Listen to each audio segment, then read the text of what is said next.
juu ya hizo environment. Ukipata example kama venye nyumba zilikuja, si kwetu tulilan na the phase A ya project. Tukaona kweli hao watu wanaishi nyumba mzuri, maisha mazuri. Tulipokuja kuanziwa yetu, hapo ndio vikwazo zilikuja. Ikakuwa hatuwezi jenga, hakuna nini. Ikakuwa nikajiuliza, kwani mtoto wa maskini wakati anaenda kuinuliwa ndio hao matajiri wao inawauma ama inakuanga ni nini? Kwa sababu zao zikipita hazinanga vikwazo, zinakuanga ni yes zikipita. Zetu zikifika lazima tuandamane, lazima tupigwe tear gas ndio haki yetu ifanyike. Your Excellency, hiyo ndio kitu kwanza mimi iliniuma. Na nikasema kuliko niitwe mwizi, kuliko nipigwe risasi na tupigwe risasi na watu wetu tukiitwa waizi, wacha tuandamane tupigwe risasi tukitetea kazi. Kwa sababu ilifika mahali tukaitwa, tukaambiwa kutoka leo mjengo wenu chairman imesimama. Kulingana na sheria imesemekana housing levy kutoka tarehe 26 haikatwi. Serikali saa hii haina pesa. Tulipumua. Tukarudi. Tukajua tumerudishwa kwa street. The journey of a jungle. Kama ulikuwa mwizi, endelea kuiba. Kama ulikuwa unatega, endelea kutega. Kwa sababu saa hii pattern imechange. Ulikuwa unadhani umepata mkangazi kadogo, umeteremshwa mara moja, ilituuma sana. Na tukaungana, tukasema wacha tutoke street. Wacha tuandamane. Wengine wakasema mnaandamana nini? Hizi nyumba zetu haziko affordable housing. Ni sawa. But all in all, sisi kwa mind tulikuwa tumeambiwa na tunajua the 30% ya housing levy itakuja kusupport hizi slum upgrading, ndio zenye saizi zimechangewa zinaitwa social housing kwetu. Kwa hivyo sisi tulikuwa tunajua plani yetu, si ati tumetengwa, tumewekewa mpaka percentage yetu ya kutuinua. Tulipoenda street, Your Excellency, tulikutana na video. Tumekuja mzuri, peaceful. Tumefika pale kwa mahakama. Hakukuwa kuongeleshwa, hakuna kunini. Ya kwanza tulirushiwa tear gas 5 katikati yetu wote, kwanza tutenganishwe. Ya pili ilikuwa ni kila mtu mnagrabiwa mkichukuliwa, wengine walikuwa wachukuliwa status road wakiingia na Serena pale. Kwa sababu ni mbio kutoka hapa ile unakimbia mpaka huku, lakini tunafuatwa mpaka na nduthi za askari. Ndio wengi walishikwa. Nashukuru sana ofisi ya PS na housing venye walifanya. Hatukulala ndani. Walitusaidia. Lakini bado haikuwa suluhisho, kwa sababu bado ndio utatuachilia. Kesho tunaamka wapi? Tulisema kesho tutaamka, bado tu tukuchoka tukaamka. Sasa tukasema raundi hii ni kama waziri ni hatusikii, ni kama aoni kilio yetu.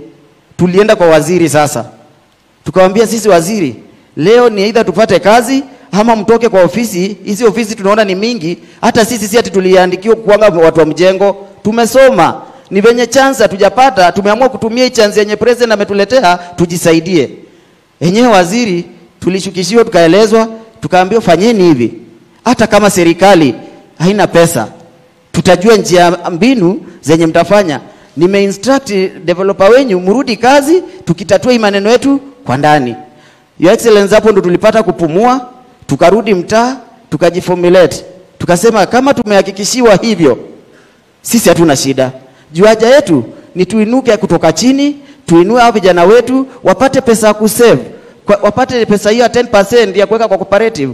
Nikikueleza kuhusu kwetu, Your Excellency, naona kwetu tuko favored sana. Na tuko favored kwa sababu hii ndio mradi yetu malilianzia hapo Kibera. Kwa hivyo sisi tuko na advantage kidogo, kwa sababu kuna watu wa kuamini mradi inaweza kuwa.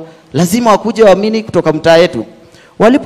Ilipofika kwa hiyo yetu cooperative, Your Excellency, sisi tumejikusanya chini. Hizo sekta A, B, C na D ziko na cooperative zao. Wanajiwekea pesa yao. Saa hii tunaongea cooperative zimeweka kama zone B tumeregister 2118 already wenye wameregister cooperative. Sachea, nimewaambia endeleeni kuregister wote. After all, tukishamaliza kufika hiyo target, nyumba zetu tunapewa wenye walirelocatiwa ndio wanarudishwa hapo kama first priority, tupate nyumba zetu. Ndio at least hiyo maisha yenye tulikuwa nasema ati tunateseka, turudi kwetu, ile rent kwa nalipa pale ya 2,500, 3,000, 3,500. Imagine unalipa nyumba 3,000, maji unaendea kilomita, stima ndio hiyo ya waya unalipishwa 300 kila wakati, ingine 500. Haya ndio hiyo sasa ukiangalia sewage mpaka your excellence nikakuja kujiuliza. Hawa na habari pia kuna venye. Unaenda unasikia news. Unasikia katika mtaa wa mabanda wa Kibera. Kitongoji duni cha Kibera. Your Excellency, tafadhalini. Tulisema hata si tunataka kubadilishiwa majina. Si mtaa wa mabanda wa Kibera, kitongoji duni, maji taka.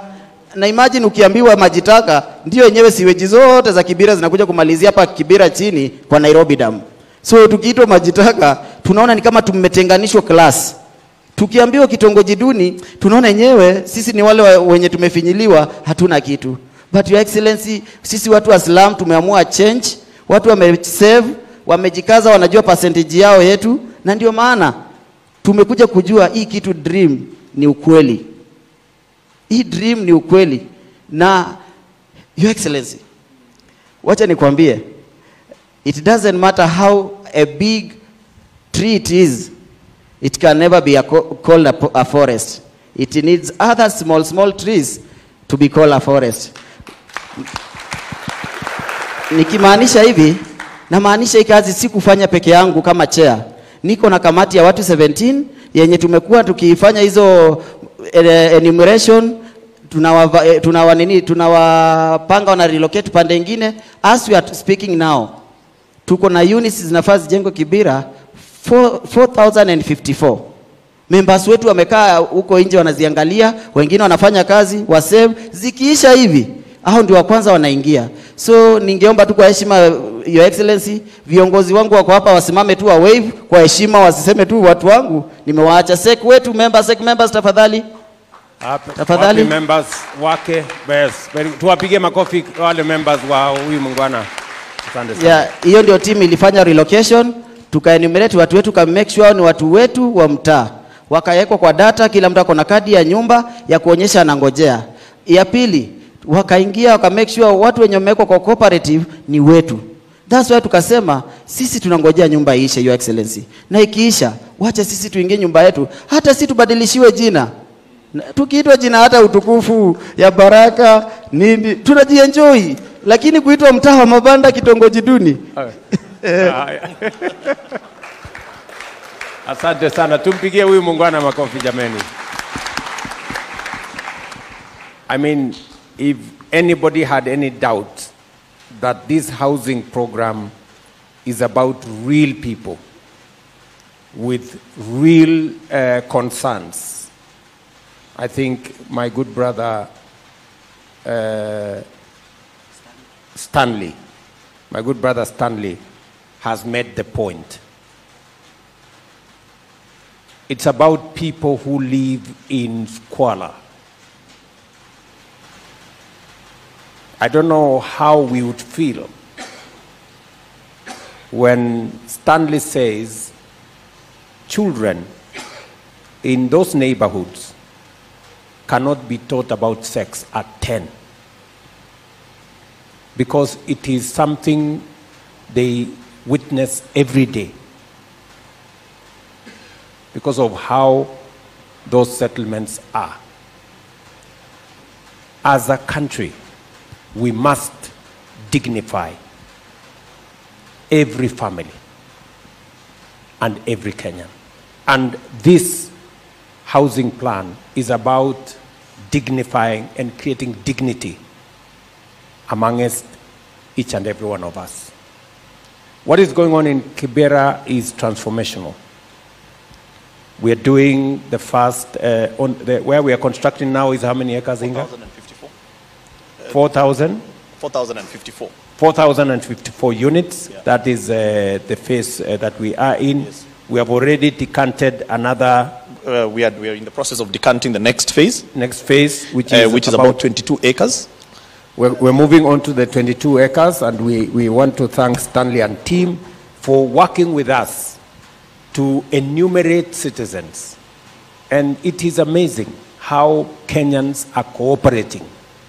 People who agree that let me move away, pay for me rent somewhere for a year so that you can build these houses here, and they know that those houses will be occupied by more people than them, but on the assurance that they will get the first priority for coming back to the houses that we are building.